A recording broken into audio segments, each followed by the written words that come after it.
గొబ్బెమ్మలు పెట్టడం వల్ల కలిగే లాభాలు ఏమిటి, విశేషాలు ఏమిటి తెలుసుకోవాలనుకుంటున్నారా? అయితే ఈ వీడియో చూడండి.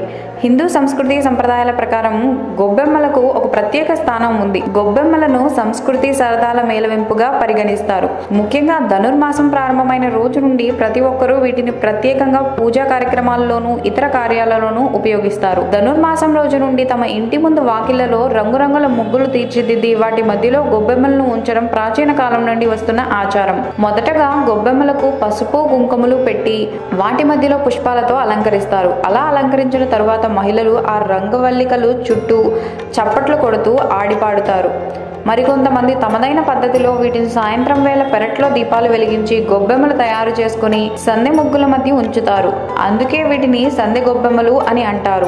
ఇలా ఈ విధంగా ధనుర్మాసం నెల మొత్తం స్త్రీలు గొబ్బెమ్మలను తయారు చేసుకుని తమ ఇంటి ముందు అలంకరించుకున్న రంగవల్లుల మధ్య వీటిని పెట్టి వినోదంగా తమ రోజులను గడుపుతారు. పిల్లలు కూడా ఈ వినోదంలో పాలు పంచుకుంటారు. సరదాగా తమ జీవన విధానాన్ని సాగిస్తారు. ధనుర్మాసంలో ఇంటి ముందు ఉంచిన గొబ్బెమ్మలకు బాగా ఎండబెడతారు.